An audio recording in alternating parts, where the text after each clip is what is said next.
I'm back at the fire station, I'll let them know where it is, so they can collect it.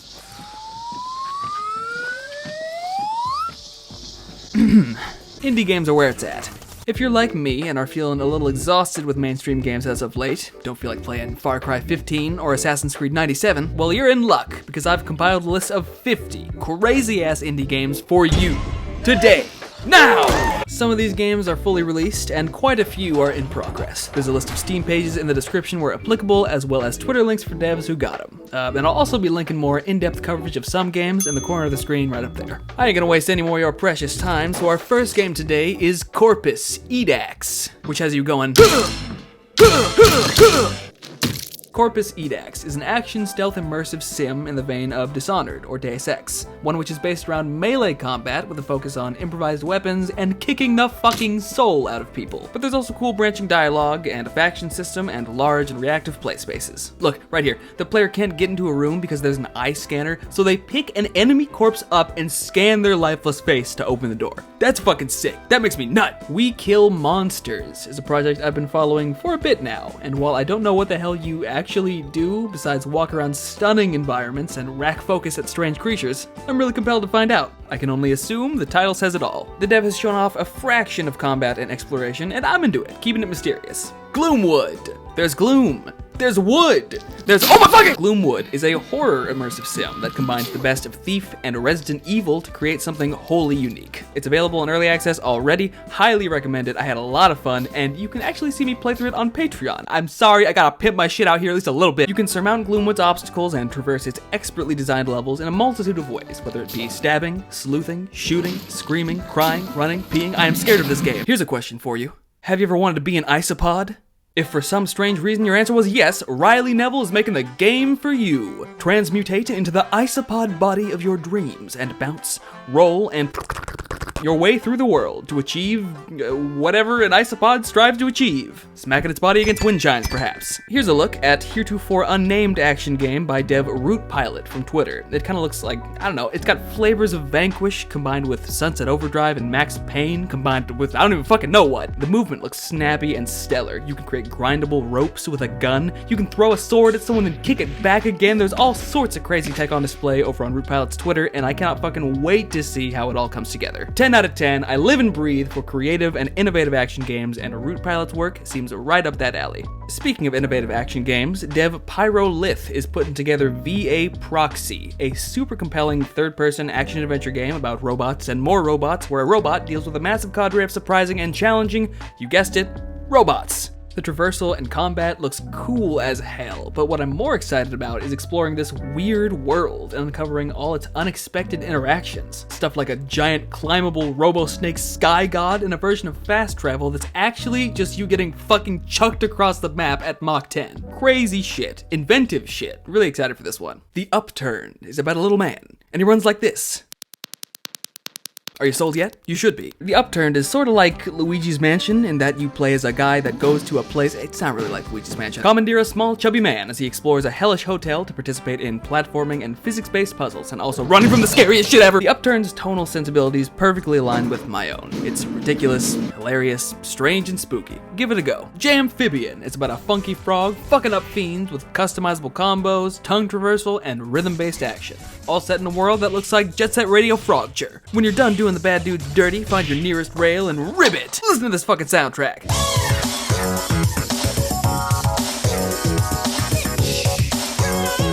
When you're done being a fightin' frog, how about taking on the role of an amphibian inquirer? Frog Detective 3 lets you do just that and proves that the third time's the charm with the most ambitious entry in the Frog Detective series yet. Journey around the miniature map of Cowboy County and solve a crime with your handy-dandy microscope and sick-as-fuck scooter. I am learning so much about frogs and their vocations today. Death Trash is not a game about frogs, but a game about death, and trash, and meat. Lots, and lots, and lots of meat. Death Trash is an isometric action RPG with a fucking weird sense of humor, a weird sense of heart, and an art style I could gaze for days. Look at this dancing man. He's got his dick out. It's how he celebrates the sun. Worth the price of admission alone right there. Fight Core has animation that makes my jaw drop every time I see it.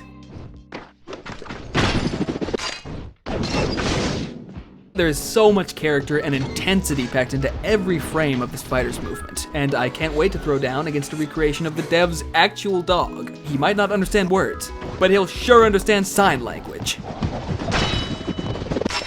There is also a cat. Turbo Overkill.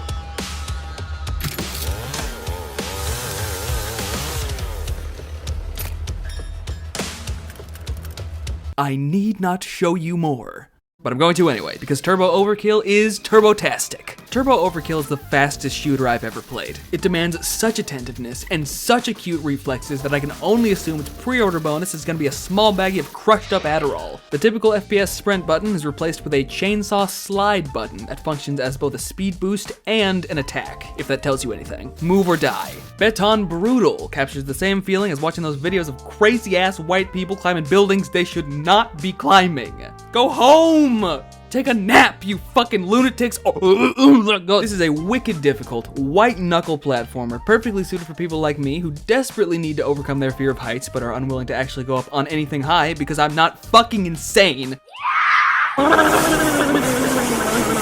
Haste is a game about moving quickly and praying to fuck that you don't hit anything. It sort of looks like a coked up Temple Run, but awesome instead of not, which is reductive, but so is every other 3-sentence summation I've whipped out so far. I just want to get eyes on these fucking games, man. What we got here is a stylish runner with substance, and without those weird ape things that I really don't like. Fotonica is a game that I forgot about until 5 seconds ago while writing that last bit. It's a simple auto runner from way back in 2011, based around 5 races that are all about timing your jumps. And goddamn is it aesthetic. Charlie Morel over on Twitter is experimenting with a project that kind of makes me think of one of my favorite games ever, Prototype, but with tube guys, Prototube, Tubotype. He's been posting a bunch of cool videos of himself iterating on impressive traversal mechanics for months now, and I always get hyped when I see one show up on my timeline. Can't wait to get my hands on whatever the fuck this ends up being. Sometimes I dread it's delusional to expect a small team to create their own Fallout or Elder Scrolls, but then I see a game like Dread Delusion and all my doubts are dispelled. Dread Delusion is sorta like Morrowind, but less a wind. A concise version of Bethesda's open world opuses set in a gorgeous retro world with blood red skies and fucking whatever the fuck this is. Another example of a small-scale FPS RPG is Lunacid, a dungeon-crawling spookfest with inspiration drawn from games like Shadow Tower and Kingsfield. This is an upcoming title from dev Kira, creator of Lost in Vivo and Spooky's Jumpscare Mansion. Both of those are super cool, highly recommend you checking out their body of work. Now how about this? Did you like Rollerdrome? Then you'll love Motordoom, a gory combination of Dave Mirra and Doom that has you ripping and tearing while you slide and shred. Look at this crazy ass shit. You know you want this. What's 2 cool things?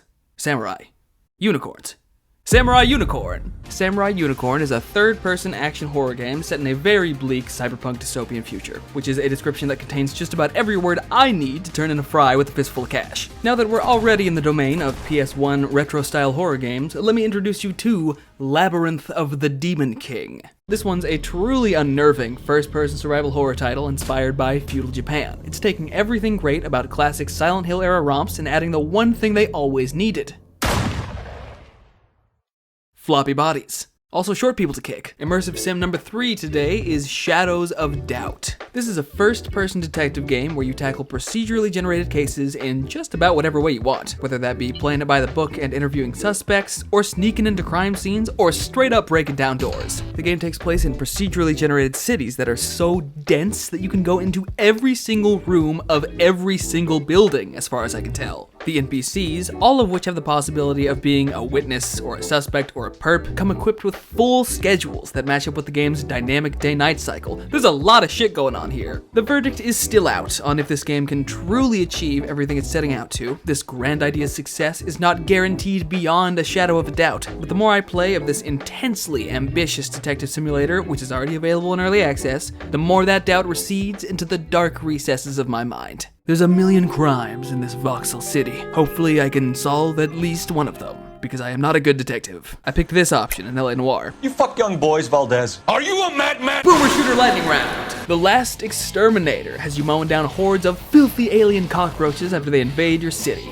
Take out all that pent-up rage of living in your shitty cockroach-laden apartment on man-sized equivalents of the ones that run across you while you sleep. Selaco is a movement-driven shooter where everything explodes into gorgeous retro-style VFX, and it also includes a surprising amount of combat options. Take down your enemies head-on or employ more thoughtful tactics like the reapplication of turrets or explosive barrels. Dread Templar sends you to the deepest depths of darkness so you can become the scariest thing in hell. Mystical weapons, large levels, and grand boss fights make this one a winner. Phantom Fury is secretly Duke Nukem Forever from that 2001 trailer, says RTO Gaming. Only if Duke Nukem had a motherfucking rocket arm that makes people explode into a chunky red mist. Stylish first-person cutscenes and gameplay variants like vehicle segments set this one apart from the pack. HROT is kinda like Soviet Quake, but the ceilings are very low. An oppressive fog of radioactive despair hangs over this title, and a fun layer of interactivity to the world keeps things novel between the bullets. Here's the theme song I wrote for the game inside the game on a little piano I found.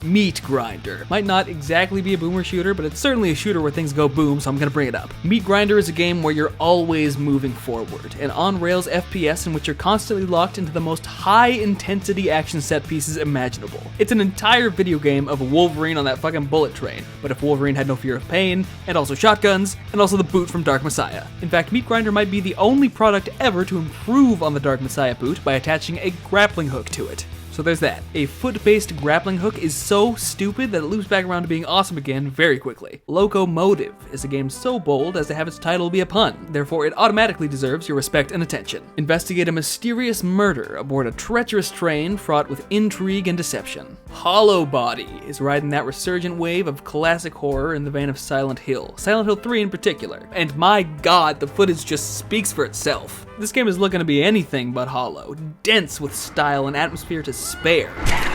It looks like a perfect companion piece to Tormented Souls from a couple years back. Would make for a great long weekend double feature, I'm betting. Alright, so far on today's list, we've explored plenty of fears, from heights to ghosts to zombies to zombies to zombies. But what about water? I think we can all agree. Fuck water. Would you like to play a game that's basically this picture? No! I thought not. Then you should definitely skip Death in the Water 2, which is fine. More giant squids for me. 3D movement in aquatic games was established as being a lot of fun in Subnautica, but they had this whole, respect nature thing going when I'd much rather shoot nature with a harpoon gun. Warning. I'm just kidding. I actually very much appreciate Subnautica's aversion to typical video game violence, as it promoted a different style of play from typical first-person games, and instilled a powerful respect for the world around you that led to an awe and sense of wonder not present in many modern-day titles. If your thalassophobia hasn't yet kicked in and caused you to shut off this video in a flustered panic, let me stack on more of that terror with Full Fathom, a much more surreal-feeling take on underwater adventure. I'm getting free-roam Iron Lung vibes, as you're stuck in the middle of nowhere with nothing but a decrepit submarine keeping you from succumbing to the grimy depths of the green sea that surrounds. Resident Evil inventory! Hey, all the cool kids are doing it. Did you see John Wick 4? You remember that awesome-ass scene that was filmed from above with all the Dragon's Breath shotgun shells? Well, you can thank game dev Vreski for that one, as that sequence was inspired by his gonzo action extremaganza, The Hong Kong Massacre. And that connection isn't like a tenuous one I made myself. The director actually said that shit. There was a game we saw that was kind of influential. It was called Hong Kong Massacre. And guess what? Vreski's making a new game, and it's a first-person shooter this time. It's currently untitled, but if you're a fan of Fear or Max Payne, strap the fuck in, because this looks insane. Every fucking thing explodes all the time. Oh my god, everything is fucking exploding. Immersive Sim number 4. I know you've all been waiting to get back to these M-Sims. Big mass market appeal for these sorts of games, which is why every single one of them always makes their money back and is a big financial success. Heartrender is an M-Sim by Brazilian dev Droneroid. This one's still in progress, but it seems relatively far along in terms of its systemic functionality. It's got full body simulation, a machine gun arm that shoots delayed release rockets, and your character can barf up bungee cords that aid in traversal. Combine that with a surreal artistic aesthetic and you've got some weird shit. And I love me some weird shit. The dev is also looking for people to aid the project as we speak. So if you are a talented publisher and you're looking for a project to lend your skills, check out Droneroid over on Twitter. What the fuck is this? What the fuck am I looking at? This is Withersworn, a game where you fight giant beasts and defend the kingdom by skating on a thing with a rope. You've kickflipped a 10 stair, but have you ever kickflipped a colossus? I think not. Speaking of sick-ass kickflips, the developer of Severed Steel is putting together a similar ropey-dopey skatey-shooty game called Ego Point Nova, and it also looks bananas. Choose your flavor of skating while popping headshots between these two, either in third person or first person. But don't actually just choose one, buy them both. Beware of this game. because it will scare you. Beware is an open-world exploration/horror game set in the driver's seat of some kind of car. I'm not a car guy. Your basic goal is to drive from a rural locale to the big city and gather information as you go. But beware, there's someone out there. There's a playable demo from 5 freaking years ago on IndieDB that I'll link in the description if you're intrigued. Man, 5 years. Games are fucking hard to make, y'all. No game has recreated the look and feel of late 90s and early 2000s platformers quite like The Big Catch. This one is pumped full of so much color and character that it looks like it's about to explode off your screen at any moment. As a member of the Banjo-Kazooie and Jak and Daxter generation, I am frothing at the mouth to sink my teeth into this wild-ass platformer based around tight, expressive movement and also maybe catching a fish or two. Speaking of kids games, how about games with kids? Geno Kids is a stylish third-person beat-em-up that I believe is going to do pretty damn good in the wake of Hi-Fi Rush, as it takes a similar aesthetic and runs with it to create adrenaline-pumping, anime and DMC-inspired mayhem. I have no segue into a game as weird as Gossamer Matrix, a beautifully repulsive shooter in which you control every aspect of your weapons and other equipment by hand. For instance, reloading your gun by dragging the clip into place, or healing yourself by shoving a chocolate bar into your disgusting chopping maw. Thanks. I hate it. What I don't hate are dogs. I do hate Snow Dogs, the film starring Cuba Gooding Jr., but I was able to wrangle in that hate in order to enjoy That Which Gave Chase, a bleak horror game that features someone other than Cuba Gooding Jr. mushing snow dogs through a harsh winter wasteland, and before you know it, I think you've gotten us lost, musher. Well, I'm trying my best here, guy. I'm not Cuba Gooding Jr. Vividlope is a mind-bending mindfuck of a puzzle game that takes those old cool math joints like block swords and takes it up to the next 10 levels, filling the stages with the proper colors while avoiding enemies and giving the middle finger to gravity. Super Mario Galaxy vibes here, and those are always good vibes. Pause. Rewind. 20 years. It's the early 2000s, and stick fights are all the rage. Fast forward another 20 years, and we've finally got a game that captures the majesty of the greatest stick fights of our era with your only move is hustle. But that's not all this game does. It's actually a turn-based 2D fighter, and these epic action scenes are the result of a match well fought with intense tactical decision-making. It's creative stuff, never seen anything like it. Well, except maybe Tori Bosch. Tori Bosch, like Fotonica, is another game I thought about for the first time in 15 years in the middle of writing this script, so we're gonna talk about it now. It's kinda like Yomi Hustle, except 3D, and instead of using special attacks, you try to rip apart and smash your opponent through the power of physics and movement and momentum and shit. So you know I dig me some stick fights, but you know what we also like over here on PR? We like superheroes. And if you do too, what you're seeing on screen right now will probably get you very interested. Unrestricted is the spiritual successor to Undefeated, a small-scale Superman-style game that went viral a couple years back because, I mean, look at it. If fucking Rocksteady is not gonna make a Superman sandbox, at least the folks behind Unrestricted will. And I, for one, can't wait to see how they pull it off. Until we get our legally distinct Man of Steel, though, we can look up and be comforted by an ever-constant sea of stars. I myself am not much of a JRPG guy, but this tale harkens back to the best of that genre, which I'm sure will be a treat to someone that isn't me. Even then, I'm liking what I'm seeing here. Gorgeous pixel art for sure. Let's take a hard left turn into legal strife and discuss the next game from the developer of The Outbound Ghost, who's been embroiled in a nutso-ass legal battle with his own publisher, but has somehow maintained enough passion for his craft to announce not one, but 2 new games, Synth Beasts and Soul Stalker, which I am counting as one game here, as to not run over the count of 50 games shown in the video. Synth Beasts is described as Zelda crossed with Pokemon, and Soul Stalker is a survival roguelike in the vein of one of my favorite games of last year, Vampire Survivors. Bossin' shit. Keep it up, Conradical. You're fucking killing it. I got one more immersive sim for you. Can you tell I like these types of games? It's Sorceress, a tale where you take control of a versatile magic user and explore the bowels of a castle filled with all kinds of threats. Lots of kicking. I like kicking. I like that there are lots of games with kicking here. And finally, number 50 is none other than the frontrunner for Game of the Year 2023 as we know it, you know it, I know it, it's Pizza Tower. I could talk about Pizza Tower until the fucking sun died, but I actually have talked about it for about 15 minutes already, so if you're somehow unaware of the indie sleeper hit of the year, check out my review, then check out the game, because it's fucking great. I also have a very serious, very intelligent lore analysis video of Pizza Tower's themes, which I highly suggest you watch and take very seriously, because it is not a joke. In conclusion. Alright, that's 50 indie games. Go buy some of them, I don't know. Go buy at least one, or I will hunt you down. I will fucking shoot you. I don't really know how to end this video, so in unrelated news, here's an important message on the dangers of ice skating from the heroes of our collapsing nation. Hey, what the fuck are you kids doing on my fucking lawn? And don't look at me when I'm fucking talking to you. Get that kid off my ice, you little wankers. Alright, give him the stick. Don't give him the stick. Do you know my dad? Oh.